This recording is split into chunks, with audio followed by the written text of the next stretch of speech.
Ciencias Jurídicas y Criminológicas, es maestro en Derecho Procesal Penal por el Centro de Estudios Superiores en Ciencias Jurídicas y Criminológicas. Él es doctor en Derecho por la Universidad Panamericana con la presentación de la tesis La jurisprudencia del Poder Judicial de la Federación como norma creadora del derecho. Es docente en la Universidad Tecnológica de México, las Casas de la Cultura Jurídica en Saltillo, Coahuila y Toluca, Estado de México, de la Suprema Corte de Justicia de la Nación, en la Asociación de Abogados Litigantes de México, a la que también pertenece un servidor, Universidad Anáhuac, y del Instituto de Desarrollo Jurídico, donde también pertenezco. Experiencia laboral de mi querido doctor José López Martínez. Él se ha desempeñado en la función judicial por más de 20 años dentro del Poder Judicial de la Federación desde 1997 a la fecha, en los cargos de oficial judicial, actuario judicial, secretario de acuerdos, secretario de estudio y cuenta, secretario proyectista y secretario encargado del despacho de juez de distrito, respectivamente en los siguientes juzgados. Cuarto de distrito en materia administrativa en la Ciudad de México. Juzgados primero y quinto de distrito en materia civil en la Ciudad de México. Juzgado 16º de distrito en Tijuana, Baja California. Juzgado primero y tercero de distrito en materia de trabajo en la Ciudad de México, en el Tribunal Electoral del Poder Judicial de la Federación, en el 9º Tribunal Colegiado en materia civil del Primer Circuito y en el 10º Tribunal y 14º Tribunales Colegiados en materia de trabajo del Primer Circuito. Por lo que le pido un fuerte aplauso para nuestro ponente, por favor.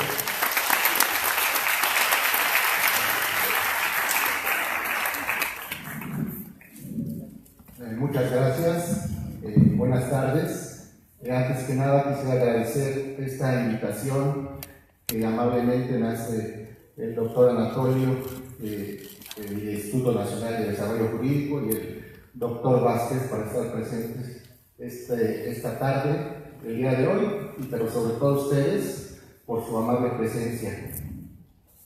Vamos a abordar un tema pues muy interesante, muy importante en la actualidad y que es el relacionado con la jurisprudencia del Poder Judicial de la Federación, partiendo del supuesto de que estamos en presencia de una norma jurídica. Sin embargo, me parece que no se han dado investigaciones profundas, exhaustivas sobre este tema. Quizá esto se deba a que no le dan esa importancia que realmente merece a la jurisprudencia. Probablemente aquí en México, todo lo que hablan sobre jurisprudencia lo hablan los maestros, los doctrinarios, en los juicios, en el libro de los juicios de amparo. Y en los libros de juicio de amparo, pues únicamente hacen referencia a algunos aspectos sobre la jurisprudencia, que la jurisprudencia se integra por 5 precedentes, que uno en contrario interrumpe la jurisprudencia, o el llamado procedimiento de unificación de criterios, o el de contradicción de tesis, ¿verdad? Sin embargo, no nos hemos preocupado por la verdadera naturaleza de la jurisprudencia, esto es, si es una fuente formal de derecho, si es una fuente material, si únicamente es integración de la ley o es interpretación de la ley misma, ¿verdad? Y esto, pues, de alguna manera demerita la función jurisdiccional, incluso en muchas ocasiones deja en estado de indefensión a algunos de los litigantes, de los justiciables, que diario acuden al Poder Judicial de la Federación o a cualquier otra instancia, pues a velar por sus casos, ¿verdad? No obstante, realmente le han dado la categoría a la ley más importante que a la propia jurisprudencia.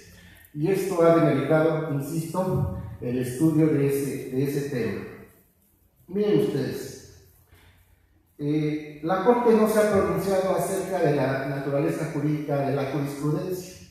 Incluso en la 7ª y 8ª época hay unas tesis de la ahora ministra, de la que es futura secretaria de Gobernación, de Olga Sánchez Cordero, en el sentido que la jurisprudencia, aunque de algún modo subsana las lagunas de la ley, no es considerada una norma jurídica per se, por sí, sino que lo que es obligatorio es la ley interpretada por la jurisprudencia, ¿verdad? Pero esto pues es fácil de alguna manera juzgar su inconsistencia. ¿Por qué? Miren ustedes, los ámbitos de validez de la jurisprudencia no necesariamente son los mismos que la ley. Por citar un ejemplo, una ley de carácter federal normalmente es obligatoria para todas las autoridades del país. Incluso es obligatoria para todos los particulares, ¿verdad? Pero una jurisprudencia que interpreta una ley federal no es obligatoria ni para las autoridades ni para los particulares. La jurisprudencia es únicamente obligatoria para los órganos jurisdiccionales, como ustedes bien saben. Entonces, observen aquí que hay una gran distinción o una diferencia entre los ámbitos de aplicación de una ley y los ámbitos de aplicación de una jurisprudencia. Por eso es que yo sostengo que la jurisprudencia es una norma jurídica per se, y voy a explicar por qué. Miren, esto obedece, vamos a remontarnos a algunos antecedentes históricos, porque creo que no le hemos dado esa importancia a la jurisprudencia desde sus antecedentes, desde sus orígenes en el derecho romano. ¿Cómo surge la jurisprudencia? Recuerden ustedes que Roma, desde su nacimiento en 753 a.C., se formó por tres entidades o tres grupos: los latinos, los etruscos y los sabinos. Estos tres grupos se conformaban por 10 curias. ¿Qué era la curia? Pues únicamente era esa familia, ese domus que componía a la antigua población romana, ¿verdad? De tal suerte que únicamente podían pertenecer a esa curia pues las gentes que de algún modo tenían parentesco con el patrofamilias, con los hijos de nietos, sobrinos, etc. Todos ellos conformaban la curia regis, la curia romana. Pero esta clase de personas se les denominó los patricios. Recuerden ustedes que había otra clase en Roma como eran los plebeyos, pero los plebeyos, a diferencia de los patricios, no tenían esos derechos que como gentes provenientes de esas tres curias, pues eran los patricios, ¿verdad? Entonces los plebeyos se vieron restringidos en cierto modo por esos patricios. ¿Qué pasa? Que a lo largo de muchas décadas, de muchos años, los plebeyos logran de algún modo generar derechos frente a los patricios, porque estos pues no podían contraer deudas, no podían contraer matrimonio con algún patricio, etcétera, etcétera. Entonces estos a lo largo de años lograron el reconocimiento de esos derechos. ¿Y cómo lograron el reconocimiento de esos derechos? A través, recuerden ustedes, de la ley de las 12 tablas. La ley de las 12 tablas es el reconocimiento que logran los patricios, los plebeyos, en contravención a las políticas de los patricios.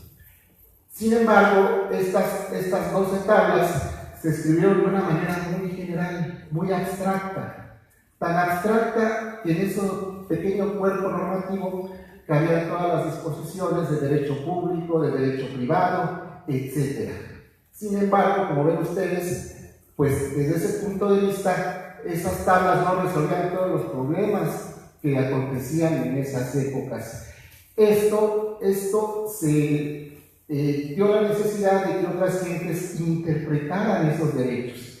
Los primeros que interpretaron esos derechos fueron la escuela de los pontífices. Roma, como ustedes saben, fue un pueblo politeísta, creían en sus dioses, ¿verdad? De tal suerte que si el conflicto sucedía en el domus, el pater familias, que era la cabeza del domus, era el que resolvía un conflicto, ¿verdad?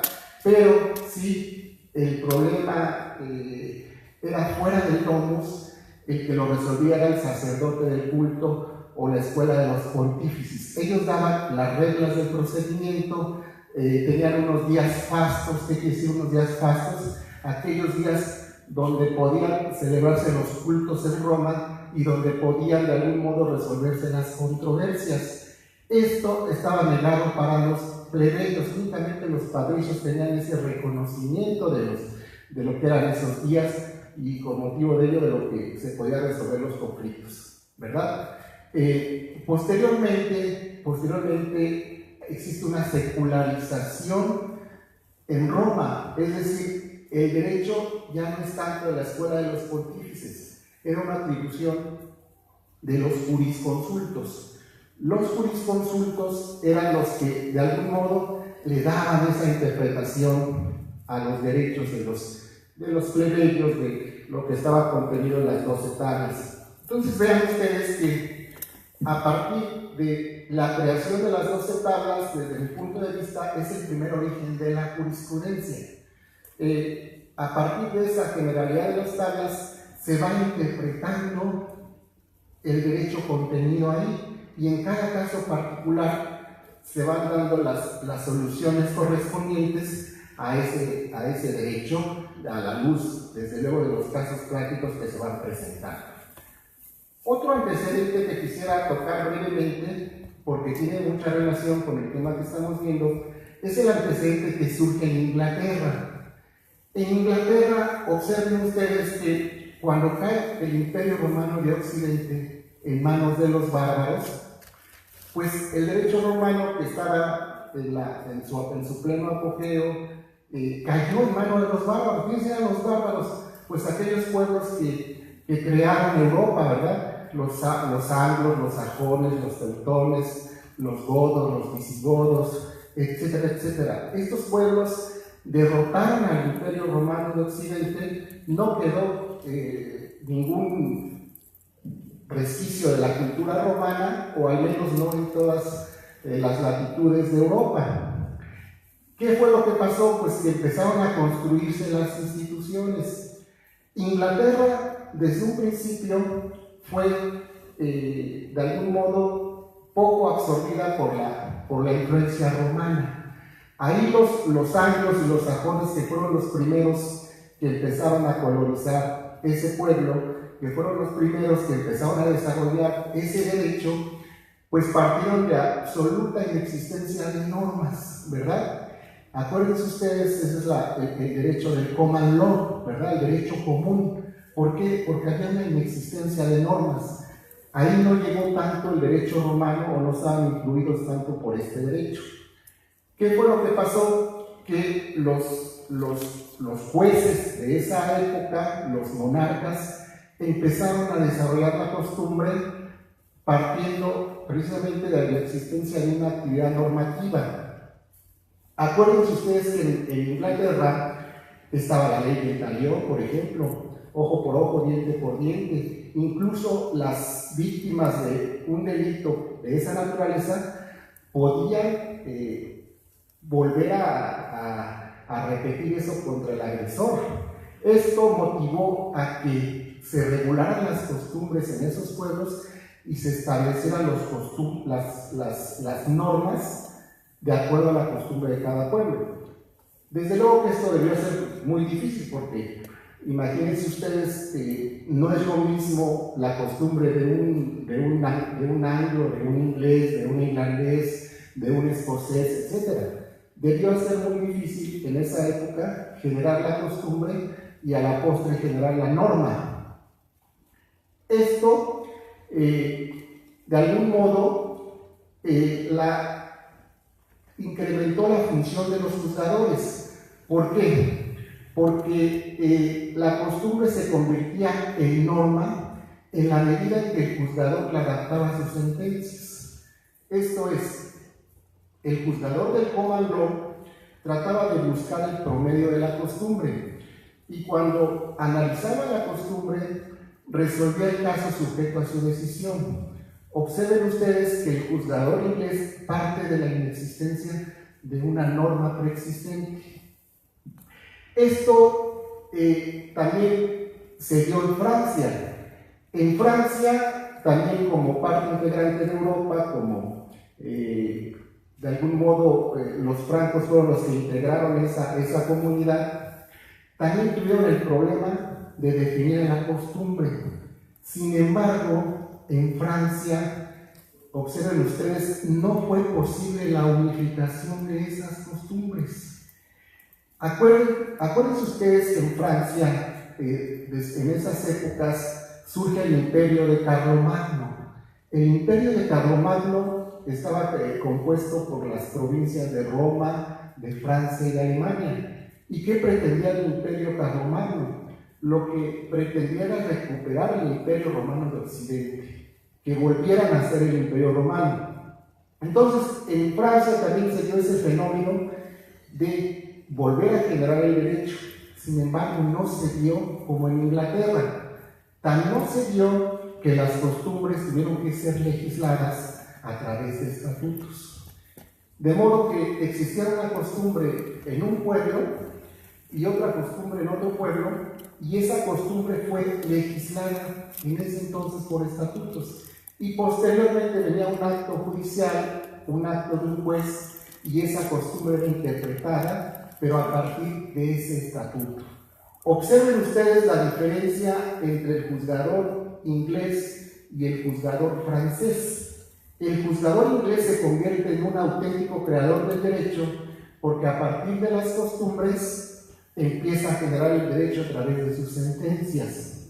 En cambio, el juzgador francés no, el juzgador francés comienza a partir de una norma preexistente y a partir de esa norma preexistente genera el derecho. Esto que acabamos de ver es la diferencia que actualmente vemos entre el derecho común, o sea, el common law del derecho inglés, y el derecho continental que hemos llamado a, por ejemplo, países como España, Francia, Alemania y en buena parte de México, que recibimos esas costumbres. Pero aquí no acaba todo, compañeros. En Inglaterra, desde un principio, los monarcas fueron restringidos por el Parlamento. En 1215 el rey Juan sin tierra se les restringieron todas sus facultades. El Parlamento decía, ¿sabes qué? Si bien es cierto, tú eres el monarca, tú eres el administrador, pero no eres el soberano. El soberano es el pueblo.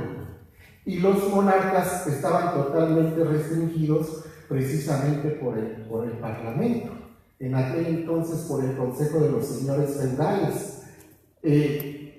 Guillermo el Conquistador, voy a referirme un poquito antes, pues fue un personaje que conquistó gran parte de esas tierras, pero era un personaje que no sabía hablar inglés. Él recurrió a los señores feudales que ya desde tiempo atrás estaban en esas tierras de lo que ahora es Inglaterra, y recibió el consejo de los señores feudales. El consejo de los señores feudales se fue transformando hasta convertirse en el Parlamento, de tal suerte que el monarca inglés no podía hacer nada si no consultaba al Parlamento. Esto motivó a que, como tenía restringidas las facultades del monarca, el juez pudiera de alguna manera desarrollar toda una doctrina acerca de lo que era el derecho a partir de la costumbre. Esto no aconteció en Francia.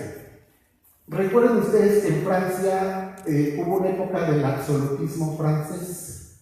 ¿Qué pasó? Tenemos ahí el ejemplo de, por ejemplo, Luis XIV, el llamado Rey Sol. ¿Qué decía el llamado Rey Sol? El Estado soy yo.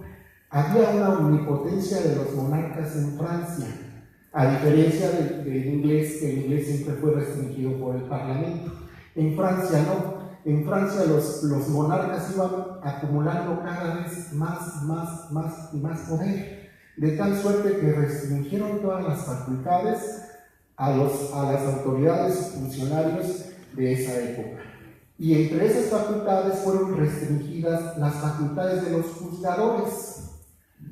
Recuerden ustedes que en Francia el juez no podía interpretar la ley.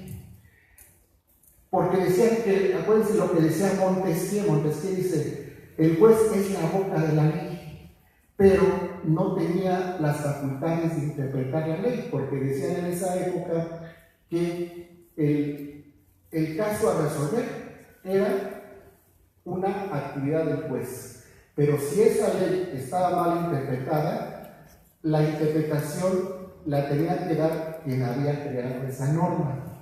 Esto es, ya sea el Parlamento o el monarca. Esto es lo que algunos teóricos del derecho le han llamado la interpretación auténtica de la ley. ¿Quién es el que da la interpretación auténtica? Pues el que crea la ley, el que la hace, ¿verdad? Y se les restringieron las facultades a los jueces. Incluso en esa época se llegó a decir que el juez era un aplicador mecánico de la ley. No sé si recuerden que el juez no podía interpretar la ley, únicamente podía aplicarla. El único capacitado para interpretarla pues era el Parlamento o el monarca. Esto de algún modo demerita la función del juzgador, porque si no puede interpretar la ley, pues se convierte en un aplicador mecánico, ¿verdad? Un aplicador mecánico de la norma, y que pues esto es difícil asimilar porque no todos los casos son iguales, siempre tienen similitudes o particularidades o diferencias, peculiaridades que la norma no siempre va a resolver el caso sujeto a la decisión judicial. Además, en esa época se dijo, fíjense lo que se dijo en Francia, que la sentencia no era otra cosa más que un silogismo jurídico, donde el silogismo jurídico como premisa mayor la norma, premisa menor los hechos a juzgar y la conclusión, los puntos resolutivos de una sentencia. Hablando de si nosotros advertimos que la sentencia es un silogismo, la sentencia no va a aportar nada al mundo del derecho. ¿Por qué? Porque el silogismo es un instrumento de la lógica para demostrar que algo es valedero, para demostrar que algo es cierto, pero no es un instrumento para descubrir nuevas cosas, nuevas situaciones, etc. El silogismo es un instrumento de la lógica para constatar que algo es valedero. Si nosotros recordamos, por ejemplo, las clases de lógica en la preparatoria, nos decían, como ejemplo del silogismo, todo hombre es mortal, Juan es hombre, luego Juan es mortal. Con ese silogismo demostramos la mortalidad de Juan, pero Juan con el silogismo no, Juan no es mortal, ¿verdad? Entonces, es mortal, perdón. Entonces, observen ustedes que con un silogismo no se crea nada, más en esa época en la que el derecho pues no podía interpretarse por el juzgador. Entonces teníamos un problema ahí en cuanto a la definición del derecho en Francia, ¿verdad? El problema en México es que esa herencia del derecho francés la recibimos en México. Nuestro derecho está totalmente influenciado por el derecho francés, ¿verdad? Incluso recordarán, pues, en 1862 a 1867 se dio la intervención francesa, las corrientes doctrinarias que se vivían en Francia pasaron a nuestro país, ¿verdad? Además, otro ejemplo puede ser cuando estuvo Porfirio Díaz. Se casó obviamente con su esposa, que era de origen francés. Todas esas corrientes se pasaron a México. Pero el problema es que en México, a partir de esas doctrinas, se dio una gran distinción entre la norma y la jurisprudencia. Más tarde, tenemos otro problema. ¿Por qué? Porque en Francia con la codificación napoleónica. ¿Qué pasó con la codificación napoleónica? En la codificación napoleónica se intentó recopilar todo el derecho en un mismo código, ¿verdad? En un mismo código se trató de recopilar todo el derecho, y a partir de ese código funcionaba para darle solución a todos los conflictos que se le presentaban a los jueces. Ese fue el origen del Código Napoleónico, encontrar todo el derecho que se tuviera y recopilarlo en un mismo cuerpo normativo para darle solución a cualquier conflicto jurídico. Esto debilitó más aún la función de los juzgadores. ¿Por qué? Porque si se tiene toda respuesta en un código, pues obviamente el juez se convierte en un aplicador mecánico de la norma, ¿verdad? Esto, desde luego, es el origen del positivismo jurídico, que en buena medida restringió las facultades del juzgador. ¿Por qué? Recuerden ustedes que el positivismo jurídico, el derecho es el que está puesto como tal, ¿verdad?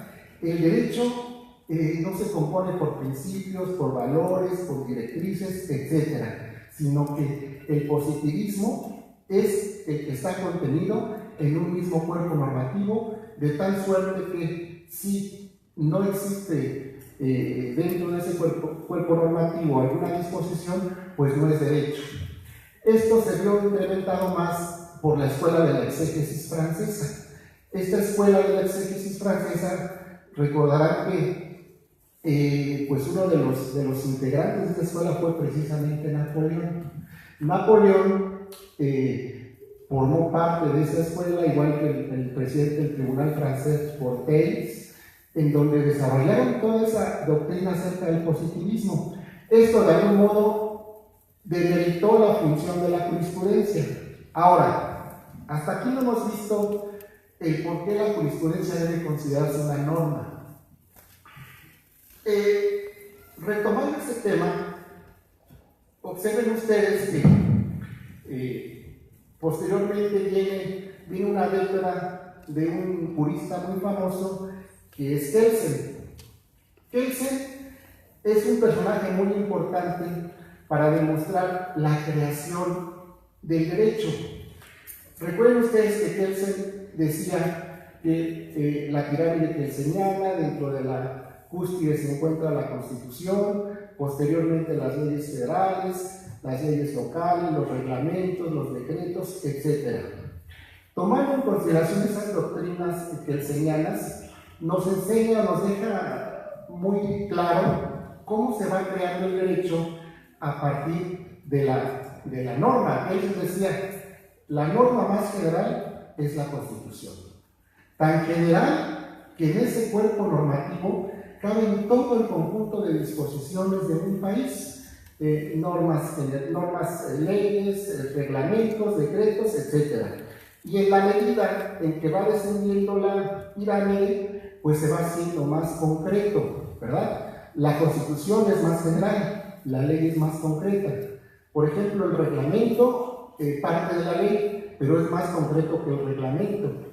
Un decreto es más concreto, pero se apoya en la propia ley o en el propio reglamento. Incluso una sentencia que se apoya en una ley, pues es una norma.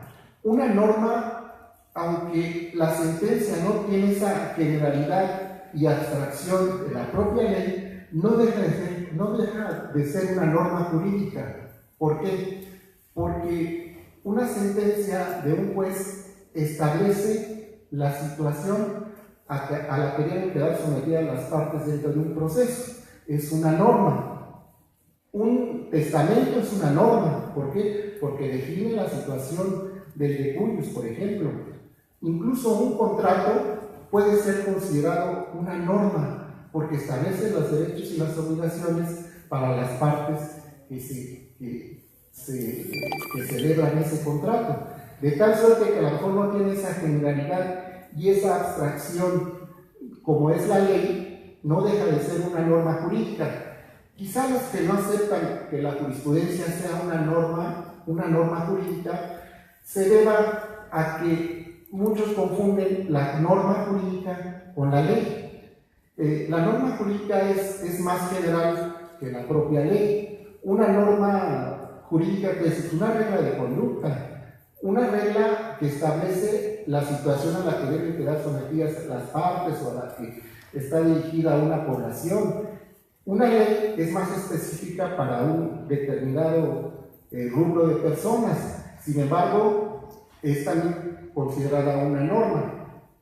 Y entonces, la pregunta ingenua y la jurisprudencia, ¿qué naturaleza tiene?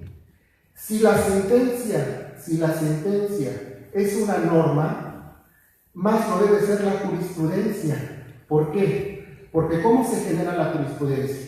La jurisprudencia se genera con 5 sentencias ejecutorias sin ningún en contrario, y esa jurisprudencia que se genera ya sea de sala o de tribunales colegiados o de plenos de circuito, esa jurisprudencia, además de las partes que se sometieron a ese juicio del que se generó la jurisprudencia, va a ser obligatoria para otros juicios que se presenten ante órganos jurisdiccionales, ¿verdad? Entonces, vean.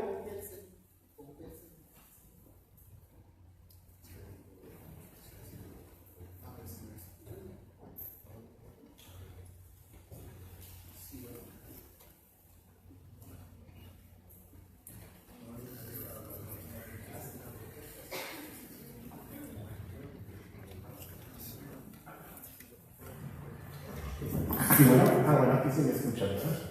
Ok, entonces observen ustedes que nos otorga o nos da esa directriz para establecer que la jurisprudencia, o para establecer más bien la creación escalonada del derecho, ¿verdad?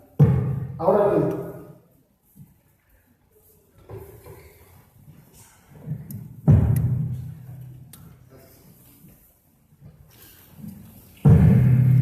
sí, bueno, ok.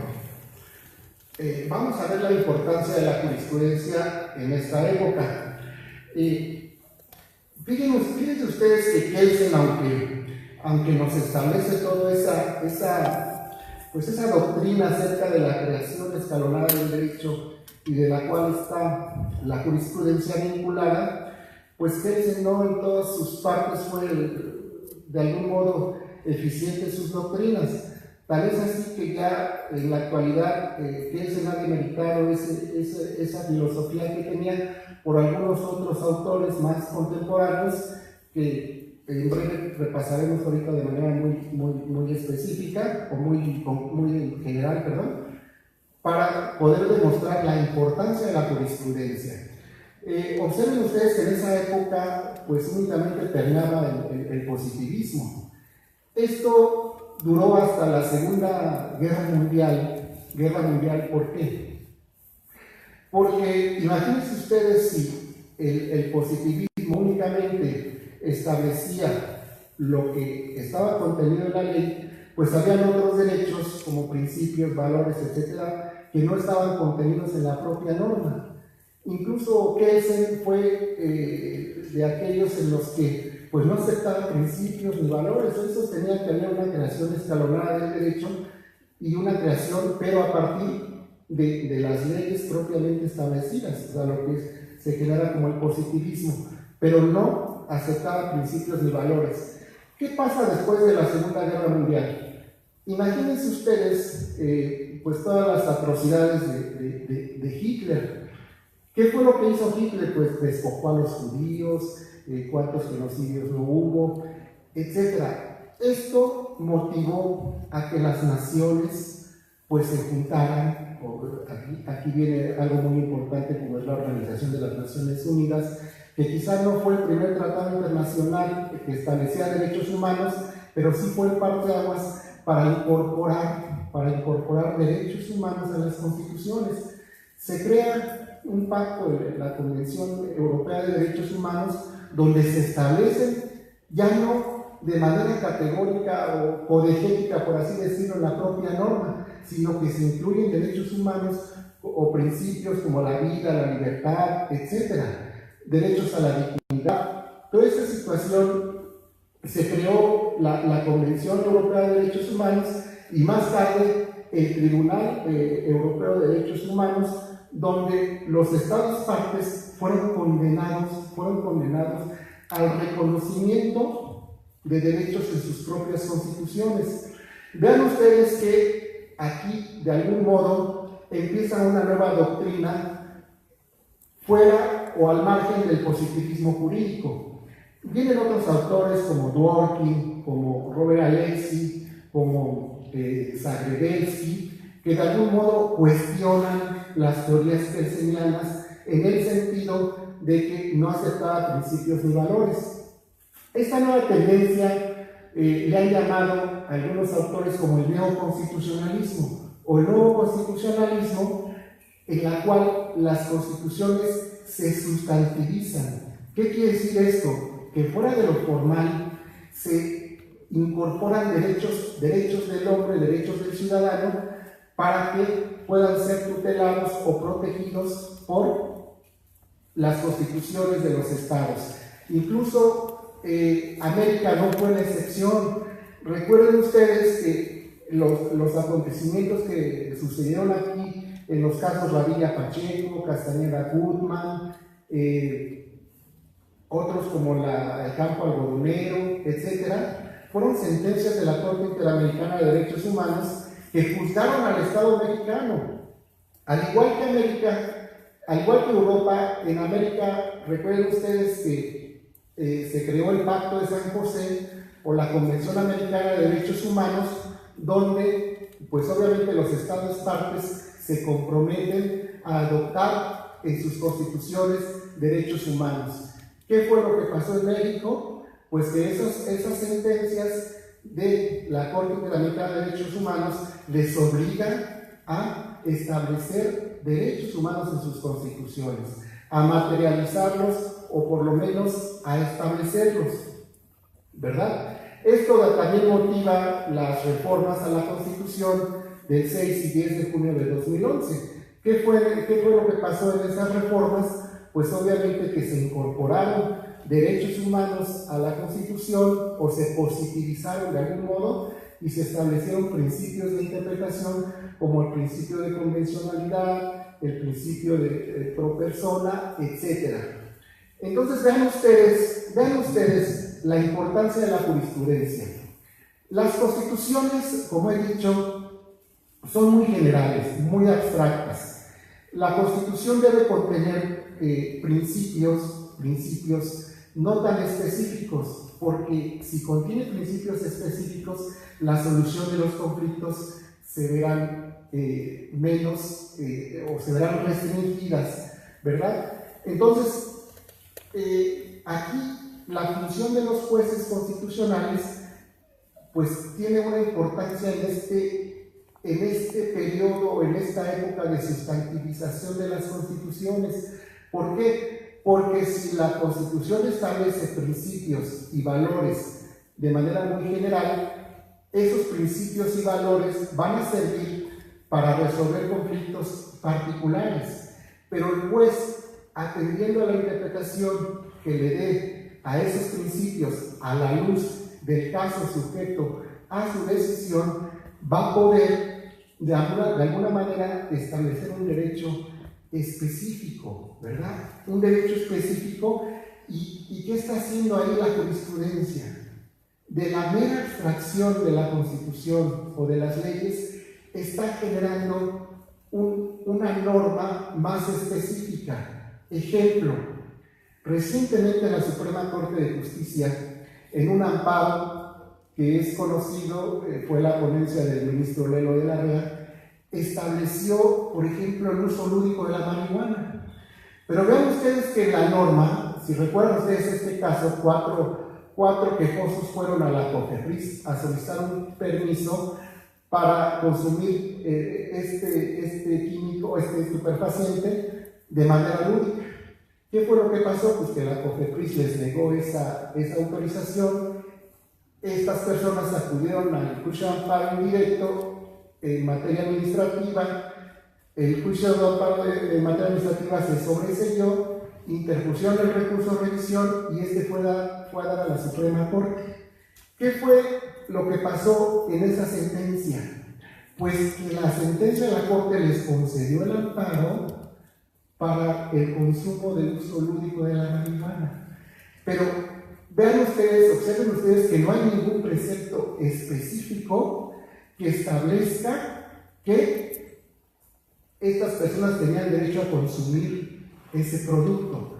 Lo que pasó es que la Corte, a partir del derecho humano a la libre personalidad, fue interpretando ese principio, ese derecho, y lo convirtió en un caso concreto, en una jurisprudencia que ahora es obligatoria para otros quejosos que se sometan a un juicio. Vean ustedes cómo se va construyendo el derecho a partir de la jurisprudencia, porque obviamente las leyes son tan generales, muy generales, que nunca van a resolver todos los casos específicos que se plantean en nuestra vida cotidiana. No hay una norma que establezca, o a lo mejor habrá excepciones que resuelva concretamente un asunto, pero lo cierto es que siempre de la abstracción se parte al caso concreto, y esa es la jurisprudencia donde encontraremos la solución a cada caso específico. Como les digo, la Corte, si bien se ha pronunciado sobre este aspecto, recuerden ustedes que también con la nueva ley de amparo se dijo que la jurisprudencia desde luego que es obligatoria, pero no tiene efectos retroactivos en perjuicio de persona alguna. Más bien, no podrá aplicarse con efectos retroactivos en perjuicio de persona alguna. O sea, la ley de amparo ya le está dando esa obligatoriedad a la jurisprudencia que no se puede aplicar en un perjuicio hacia un justiciable dentro de un juicio. Sin embargo, la Corte, aunque ya tocó este tema, lo analizó partiendo del supuesto que no iba a analizar si la jurisprudencia constituye una norma. Hubo una división, hubo una votación dividida en el pleno de la Corte. Sin embargo, no se abordó ese punto de que la jurisprudencia debe ser considerada una norma jurídica. En la segunda sala sí se abordó el tema. Existe una jurisprudencia en la segunda sala donde dice que la jurisprudencia es una norma precisamente porque participa de ese conjunto de obligatoriedad que tiene y que se le otorga la misma Constitución, y a partir de la abstracción de la ley o de la Constitución a la luz de un caso, genera una nueva norma, una nueva regla de conducta que va a tener ámbitos distintos de aplicación o ámbitos obligatorios de validez que la norma jurídica que interpreta, ¿verdad? Sin embargo, el Pleno no ha resuelto que la jurisprudencia constituya verdaderamente una norma jurídica. En ese asunto que les menciono, se resolvió que para que exista la prohibición de aplicar retroactivamente la jurisprudencia en perjuicio de una persona, requiere la existencia de una jurisprudencia previa que haya establecido la situación concreta de las partes, de tal modo que si existió una jurisprudencia que haya establecido alguna situación jurídica de alguna parte y posteriormente se emite una nueva jurisprudencia en la que diga lo contrario, pues ahí no será aplicada retroactivamente la jurisprudencia en perjuicio de esa persona. Entonces observen ustedes que este es un capítulo de los que pues falta exploración, falta investigación. No le damos esa importancia a la jurisprudencia que ahora lo tiene. Incluso pues es una materia de veras fenomenal, fabulosa, para ir generando las políticas públicas de un país. En un país como México, la legislación ya no es suficiente para resolver tantos conflictos que suceden en la vida diaria. Incluso si ustedes ven, las leyes se emanan de hace 10 años, hace 20 años, etc. La conducta del ser humano no es incólume, es dinámica, va evolucionando, a tal grado que en la actualidad se cuestiona, pues por ejemplo, el uso lúdico de la marihuana, la adopción de personas del mismo sexo, de menores, el matrimonio entre estos, la Constitución de la Ciudad de México ya los contiene. Todo esto es una actividad que en muchas ocasiones no fue parte del legislador, sino fue la interpretación que han hecho los jueces constitucionales respecto de los principios y valores que de manera muy general se establecen en la Constitución. Entonces, si ponemos de manifiesto que en la Constitución se contienen, dada esa sustantividad de las constituciones, se contienen principios y derechos muy generales, pues aquí la función estará a cargo de los jueces constitucionales que van a ir desentrañando paulatinamente esos derechos y van haciéndolos más concretos a tal grado de generar jurisprudencia obligatoria para otros órganos jurisdiccionales y desde luego para las partes que se sometan a un juicio.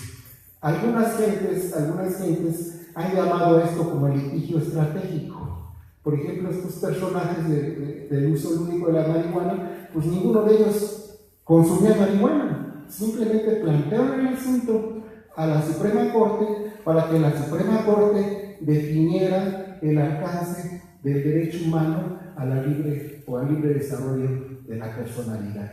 Pero la jurisprudencia como tal, pues es obligatoria. A partir de la abstracción de esa norma, creó otro derecho más particular, que desde luego es únicamente obligatorio para órganos jurisdiccionales, porque proviene precisamente de una sentencia. Una sentencia no puede ser general, o sea, no puede abarcar a toda la población. Una sentencia tiene efectos bajo el principio de relatividad para las partes que se sometan a ese juicio. Y la jurisprudencia lo tendrá para otros órganos jurisdiccionales, pero no quiere decir que esa jurisprudencia tenga como efecto derogar normas. Para eso tenemos otros procedimientos como la Declaratoria General de Inconstitucionalidad, en la que pues es un aspecto distinto a la propia jurisprudencia. Entonces me parece que pues la Corte debería de pues ya entrar al estudio concreto de establecer la jurisprudencia como norma jurídica, porque ha habido perjuicios para los justiciables. Yo les puedo citar un ejemplo, un ejemplo en materia laboral. En el registro de sindicatos, este se contiene en una ley administrativa, ¿verdad? Y todos los registros de sindicatos burocráticos se establecen, los otorga la Secretaría de Trabajo y Previsión Social. Entonces, se establecía un recurso para impugnar la negativa a un registro de un sindicato, ¿verdad? ¿Qué fue lo que pasó? Que el justiciable interpone el recurso de revisión y en el inter, obviamente, el recurso de revisión se establece como infundado, en contra de esa determinación promueve un amparo indirecto y cuando se va a resolver el amparo indirecto se emite una nueva jurisprudencia, una jurisprudencia en el sentido de que si bien es cierto, es un acto administrativo por el cual se le está aplicando una ley administrativa y tendría que agotar el recurso de revisión, lo cierto es que como es una situación de naturaleza laboral, pues no operaba el principio, o sea, era una excepción al principio de definitividad, y entonces la Corte dijo: no hay recursos contra la negativa del registro del sindicato, procede el amparo. ¿Y la parte qué fue lo que hizo? La otra parte interpuso el recurso de revisión, se le fue el término para el amparo y el amparo se sobreseyó, ¿verdad? Pero esta consecuencia es darle la calidad jurídica, la naturaleza jurídica que la jurisprudencia tiene. como norma creadora del derecho, como norma jurídica. ¿Qué pasa? Pues debió aplicarse retroactivamente, no se debió aplicar esa jurisprudencia en perjuicio de esa persona, ¿verdad? No se debió aplicar, sin embargo se aplicó. Entonces vean ustedes la problemática que luego acontece en los tribunales por no considerar a la jurisprudencia como una norma. No obstante que en términos del artículo 94 de la Constitución, del 97 de la Ley de Amparo 297, pues establece la obligatoriedad de la jurisprudencia. Entonces, pues es un tema que yo considero es de suma importancia, es un tema que es poco inexplorado y que pues debemos atender a esa naturaleza jurídica y de algún modo generar doctrina a través de la jurisprudencia. La jurisprudencia desde el punto de vista concreto, desde el caso sujeto a la decisión, establece o ve las partes sustantivas de ese aspecto, de ese conflicto que se le presenta al juzgador. Entonces, pues yo considero muy importante este tema y no sé si tengan alguna pregunta. Agradezco su participación en este congreso, en este simposio, y les doy muchas gracias por esta presencia.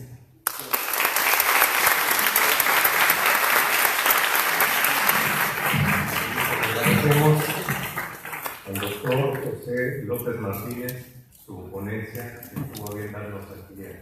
Así que en nombre del Instituto Nacional de Desarrollo Jurídico, de su rector, el doctor Antonio González Emilio, reciba por favor este reconocimiento.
Gracias. Gracias, doctor. Por ahí está bien. Doctor José López Martínez, secretario judicial del Poder Judicial de la Federación.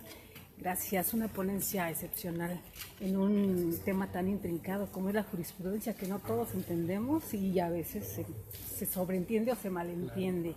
¿Qué nos puede dejar como últimos puntos para todos los que están conectados en vivo, que son diferentes barras de abogados, diferentes abogados, incluso de Latinoamérica, que nos están siguiendo? Sí, claro. Yo creo que la jurisprudencia es una institución jurídica sumamente importante.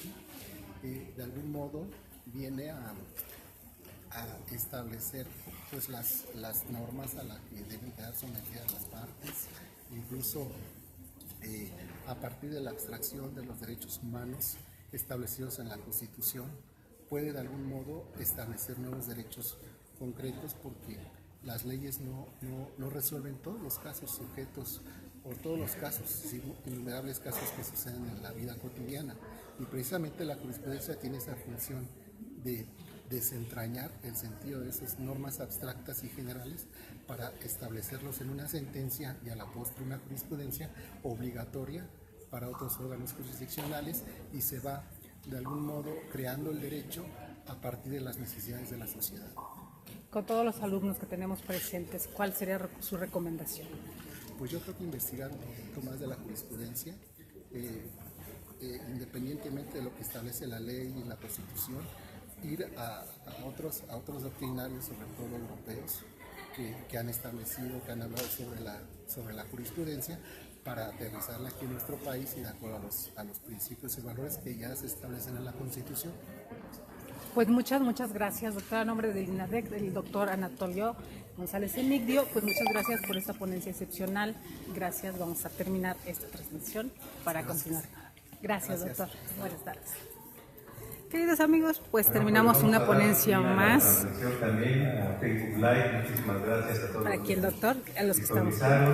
Muchísimas gracias también a todos, cada uno de ustedes que estuvieron por aquí presentes en este curso de actualización en amparo. Todos nuestros ponentes excelentes, el último también, a quien le volvemos a reiterar el agradecimiento. Y pues a nombre del Instituto Nacional de Desarrollo Jurídico, que cuando son la 1 de la tarde con 31 minutos, damos por concluida y por clausurada esta serie de ponencias, esta serie de seminarios, y pues agradeciéndoles la gentileza de su atención a todos los que estuvieron aquí presentes, a los que nos estuvieron siguiendo también por la transmisión, pues muchísimas gracias. A nombre del doctor Anatolio González Emigdio, quien es el director general del Instituto Nacional de Desarrollo Jurídico, y a nombre personal, Manuel Alejandro Vázquez Flores, muchas gracias, que pasen muy buena tarde y gracias de nuevo por su atención.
Aquí de este lado, ¿sí?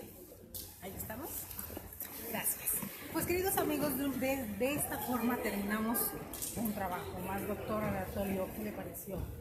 Nosotros estamos fascinados con estas ponencias excepcionales. Excelente. Les comentaba al principio que había que ver el punto de vista de los que están del otro lado de la trinchera, los magistrados, jueces, porque son los que tienen la sabiduría. La batuta. Sí, en definitiva, ¿no? Claro. Porque todo lo que ellos hacen, esos estudios que se van acumulando, bueno, pues como ya lo dijo nuestro último ponente, finalmente tiene obligación para todas las autoridades y sobre todas las leyes. Entonces, muy trascendente desde la primera ponencia hasta la última, ¿no? Yo espero que la aprovechen, que la vean en nuestro canal, ¿sí? También se va a subir a la página y estamos para servirles en todos los medios que están ahí. Y la vamos a subir a YouTube, queda grabada, entonces todo lo que se dijo aquí está perfecto ahí para repetirlo, buscarle, analizar y lo que no entendimos, ¿no? Claro. Entonces, pues muchas gracias, queridos amigos, a nombre del Instituto Nacional de Desarrollo Jurídico, ACE, y a nombre del doctor Anatolio González Emigdio, a nombre nosotros también del Consejo Nacional de la Abogacía, de los amigos de la Facultad de Derecho de la UNAM y de la Academia Judicial Pericial, y a nombre principalmente del doctor Ricardo García Villalobos Cadar, de Elia Linares Alvarado, agradecemos su presencia a todos los que estuvieron siguiéndonos y los invitamos a que le den una repasada a cada una de las ponencias, que las hicimos individuales precisamente por eso, claro, para no hacerlo tan cansado, que cada uno vaya sacando la que considere. Pues muchas gracias, doctor. Le agradecemos mucho. Muchas gracias por el conocimiento. Hasta luego, queridos amigos. Gracias. Gracias.